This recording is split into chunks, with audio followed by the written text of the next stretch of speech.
¿Cuáles son las causas de la osteoporosis? Porque los dedos se arrugan en el agua. ¿Cómo se cultiva el cacao? Presentamos Oigamos la Respuesta, el podcast de preguntas y respuestas del Instituto Centroamericano de Extensión de la Cultura, ICQ. No solo se aprende en un aula, también en cada pregunta, en cada respuesta, en cada error y en cada intento por mejorar. Y también se aprende repasando. Estimado público, damos inicio a un programa del recuerdo. La señora Patricia Boza nos escribe desde Nicaragua y nos hace la siguiente consulta. Mi papá tiene un hermoso jardín de rosas y muy a menudo nota que la parte de abajo de las hojitas se llenan como de una nata blanca. Lo mismo le sucede a los árboles que están cerca. ¿Habrá algo orgánico que él pueda ponerle a las plantas para atacar ese problema? Oigamos la respuesta. Es probable que esas plantas estén siendo atacadas por una enfermedad muy común en las rosas, conocida como mildiu, cenicilla o mal blanco. Esta enfermedad es causada por un hongo y se nota porque aparece un polvillo blanco o gris claro en las hojas, los tallos y las flores. El hongo hace que las hojas se pongan amarillas, se sequen y se caigan. Los técnicos dicen que lo mejor es aplicar tratamientos antes de que aparezca el problema. Entre los productos más utilizados para este fin están los fabricados a base de azufre.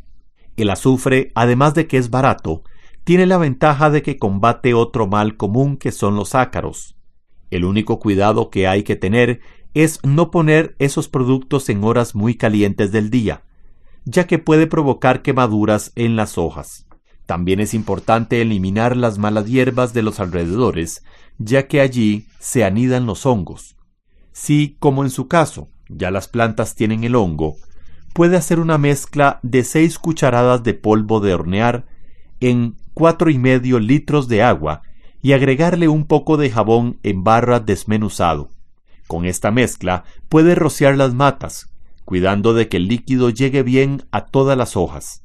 Si desea usar algún producto químico, están el bailetón o mancozeb, que se preparan en las dosis que vienen indicadas en la etiqueta. ¿Dónde se construyó la primera escuela de Costa Rica? Esta pregunta nos la hizo un amigo oyente que nos escribe de Heredia, Costa Rica. Escuchemos la respuesta. En realidad, se puede decir que las primeras escuelas de nuestras tierras las establecieron los misioneros españoles en los tiempos de la colonia. Fueron los padres franciscanos los que enseñaron a los indígenas a leer, escribir y aprender sobre la fe cristiana.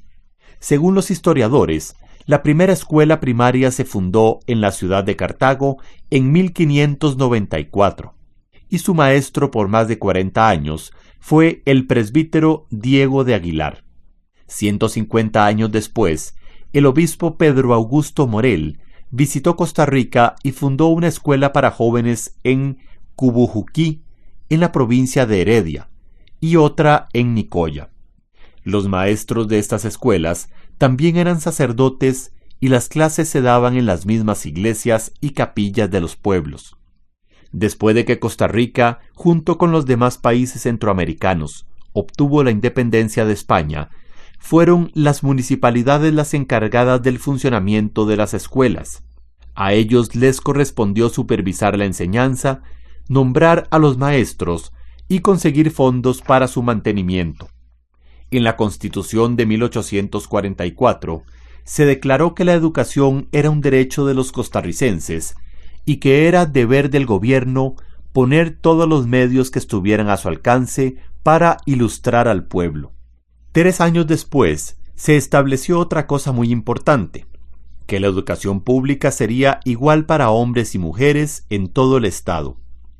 En ese año de 1847, bajo la administración del doctor José María Castro Madrid, se emitió una ley que permitió la creación del Liceo de Niñas.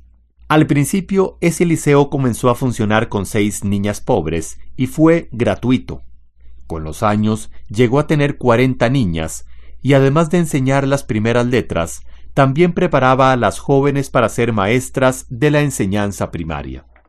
Están escuchando y disfrutando un programa del recuerdo.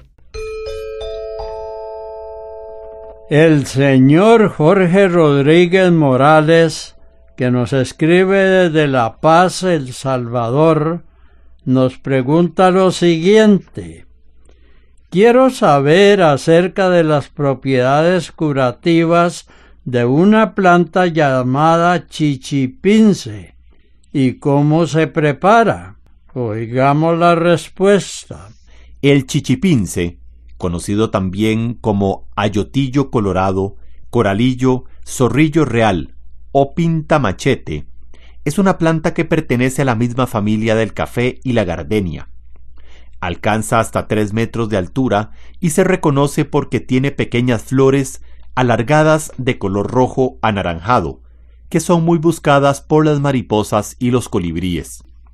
Desde hace muchos años, los campesinos e indígenas de México, Centroamérica, el Caribe y la zona del Amazonas usan esta planta como remedio natural para tratar varios padecimientos, por ejemplo, para aliviar dolores e inflamaciones, combatir microbios y sanar heridas y llagas en la piel.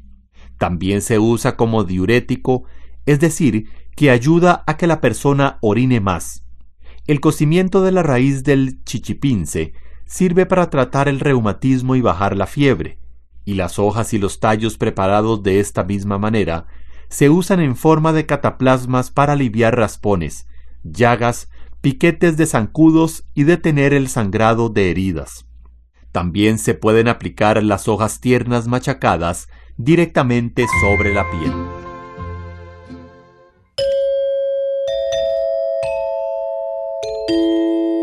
Deseo saber sobre el cultivo de los lirios, cuántas variedades existen y cuáles son sus cuidados. Esta consulta nos la hace la señora Grace Castro Granados, que nos llamó por teléfono de Pérez Celedón, Costa Rica. Oigamos la respuesta. Los lirios son plantas de clima frío, que producen flores de tallos largos y rectos, que se distinguen por sus hermosos colores y olor intenso. En el mundo existen unas 110 especies de lirios, entre las que se encuentran las azucenas, la flor de lis y los agapantos. Los lirios se cultivan por medio de bulbos que son como unas cebollitas con escamas duras de color café. En Costa Rica, los bulbos de lirio se importan de Europa y de Estados Unidos, y han producido plantas que se adaptan muy bien a nuestro clima. El bulbo del lirio se siembra a unos 10 centímetros de profundidad en terrenos sueltos, con buen drenaje y que tenga bastante material orgánico. Durante las 3 primeras semanas, la plantita debe contar con suficiente riego, preferiblemente temprano en la mañana. Una vez que la planta empieza a echar las primeras hojas, conviene abonarla con un abono de la fórmula 15-15-15. Cuando empieza la floración, se le pone un abono de la fórmula 10-20-30, que contiene mucho fósforo y potasio. Los lirios florecen una vez al año, más o menos a las 15 semanas de haberse sembrado. Dependiendo de la variedad y los cuidados, algunos florecen 2 o 3 veces al año. Se recomienda cortar la flor cuando aún está en botón. Un estimable oyente que nos llamó por teléfono desde Managua, Nicaragua, nos pregunta lo siguiente: quiero saber si los ratones se hacen murciélagos. Oigamos la respuesta. Mucha gente dice que los murciélagos se convierten en ratones o que las ratas se convierten en murciélagos, pero en realidad esto no es así. Posiblemente esta creencia se deba a que estos dos animales tienen cierto parecido, sobre todo en la forma y el aspecto de la cara.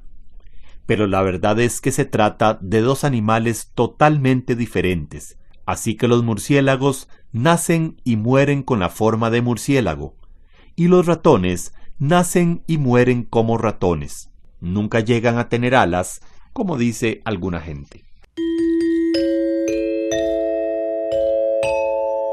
El señor Pablo Barreto, que nos envía un correo electrónico desde Managua, Nicaragua, nos dice lo siguiente: he sabido que en Australia hay una araña venenosa tan peligrosa que inclusive perfora uñas con su aguijón. ¿Es verdad esto? Escuchemos la respuesta. Vamos a decirle que todas las arañas tienen delante de la boca una especie de colmillos llamados quelíceros. Los usan para inyectar veneno a sus presas cuando las van a cazar y también para defenderse cuando se sienten amenazadas. Estos colmillos están hechos de un material muy duro llamado quitina. Hay algunas arañas que tienen los quelíceros tan fuertes que pueden atravesar una uña o atravesar un zapato delgado. Sin embargo, la mayoría de las arañas son inofensivas para las personas, ya sea porque son incapaces de inyectar el veneno a través de la piel, o porque su veneno resulta inofensivo para los seres humanos. Solo algunas especies pueden ser peligrosas o fatales, como por ejemplo la araña australiana, que los científicos llaman Atrax robustus. Esta araña popularmente se conoce como araña embudo, porque teje su tela en forma de embudo. A menudo anda por las casas, es muy venenosa y agresiva, por eso la gente le tiene mucho temor. Posiblemente esta es la araña que usted menciona. La mordedura es muy dolorosa y puede ser fatal si no se aplica un contraveneno o antídoto. Afortunadamente, desde que se inventó el contraveneno, no se han producido muertes. Está escuchando un programa del recuerdo. Tengo algo que preguntarles. ¿Cuál fue la causa de la muerte de los que participaron en el desentierro de Tutankamón, un faraón egipcio? Esa pregunta nos la hace el señor Jorge Alberto Molina, que nos escribe desde San Salvador, El Salvador. Oigamos la respuesta. Tutankamón o Tutankamón fue un faraón o rey egipcio que murió muy joven, aproximadamente a la edad de 19 años. En realidad, su reinado no fue importante. Sin embargo, este faraón se hizo famoso desde que se encontró su tumba. Los antiguos egipcios reverenciaban a los faraones como si fueran dioses. Cuando morían sus cuerpos, eran cuidadosamente embalsamados para conservarlos. Las momias se enterraban en tumbas y junto a la momia se enterraban muchos objetos, ya que los egipcios creían en la existencia de otra vida después de la muerte y pensaban que al resucitar iban a ocupar todos estos objetos. Las tumbas se sellaban muy bien y los arquitectos ideaban diferentes maneras para evitar el saqueo de aquellas. Usaban pesadas puertas, pasadizos falsos y cuartos escondidos para engañar a los intrusos. Y en algunos casos, en la entrada de la tumba se inscribía una maldición para asustar a los ladrones. En la mayoría de los casos, todas estas precauciones fallaban y las tumbas eran saqueadas. El hallazgo de la tumba de Tutankamón fue importante porque su tumba se encontró casi intacta. La tumba no era tan grande como la de otros faraones, pero por encontrarse en ella muchos objetos, se pudo saber más a fondo cómo era la vida de los antiguos egipcios. La tumba fue descubierta hace 90 años por un grupo de científicos al mando de un arqueólogo inglés llamado Howard Carter. En la tumba se encontraron alimentos, perfumes, cofres, ropas, joyas, armas, muebles, amuletos y muchos otros objetos más. Se sacaron cerca de 5.000 objetos que actualmente se encuentran en el Museo de El Cairo en Egipto. Uno de los objetos más conocidos y famosos es una máscara del rey Tutankamón, que está hecha en oro y que tiene incrustaciones de vidrio y turquesas. El hecho de que después del hallazgo murieran varios exploradores que participaron en el descubrimiento de esta tumba dio pie a que se inventaran muchas historias fantásticas, y no faltó quienes aseguraran que la muerte de estas personas estaba relacionada con la maldición hecha para quienes profanaron la tumba. Sin embargo, otros dicen que no hay tal maldición, que todo lo que se dijo fue una exageración de los periodistas. Un estudio que se hizo sobre este asunto mostró que de las 58 personas que estuvieron presentes cuando se abrió la tumba y el sarcófago de Tutankamón, solo 8 murieron en los siguientes 12 años, lo que se considera normal. Todas las demás personas vivieron más tiempo, incluyendo el propio Howard Carter, quien murió a los 65 años de edad, 17 años después del descubrimiento. Y el médico que hizo la autopsia a la momia de Tutankamón, que podríamos pensar hubiera sido la persona más afectada en caso de que realmente hubiera una maldición, vivió hasta los 75 años de edad.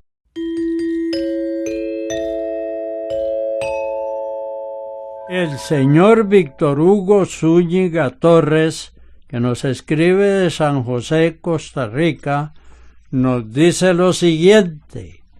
Una amistad nuestra nos cuenta que en 3 ocasiones diferentes ha tenido perros que se han muerto de una enfermedad llamada distemper, y dice que el último solo le duró 3 meses. ¿Será que esa enfermedad la produce un virus y que ha quedado en el ambiente? ¿Qué les ocurre a los animales enfermos? Oigamos la respuesta. El distemper es una enfermedad producida por un virus muy contagioso. Este virus afecta principalmente a los cachorros. Les afecta las vías respiratorias, el estómago, los intestinos y el sistema nervioso central. Los primeros síntomas que el dueño nota pueden ser que al perro le salen bastantes mocos amarillos, que las lagañas se les acumulan en los ojos y que los ojos se les ponen rojos. A menudo el perro se ve triste, no tiene hambre y frecuentemente tiene vómito y diarrea. También le pueden dar calenturas. Cuando la enfermedad ha avanzado, el virus puede atacar el sistema nervioso. Entonces, al pobre animal le dan ataques o convulsiones. Los cachorros pueden contagiarse de esta enfermedad al exponerse a secreciones nasales de otros perros que tengan el virus. Por esto es importante separar a cualquier animal enfermo para que no contagie a los otros. Y cuando en un lugar ha muerto un perro de distemper, hay que desinfectar muy bien el lugar lavándolo con agua y jabón o limpiando con algún desinfectante, porque los virus quedan en el ambiente y se recomienda esperar por lo menos 6 meses antes de llevar al lugar a otro cachorro para no ponerlo en riesgo. Y aunque en la casa no haya habido casos de distemper, siempre se recomienda vacunar a todos los cachorros para protegerlos contra esta enfermedad. La primera vacuna se les pone cuando tienen 6 semanas de edad y la segunda cuando cumplen 10 semanas. Esta vacuna se consigue en las veterinarias y en los almacenes que venden productos para la agricultura. Se llama vacuna contra el moquillo o distemper canino y se inyecta por debajo del pellejo del perro.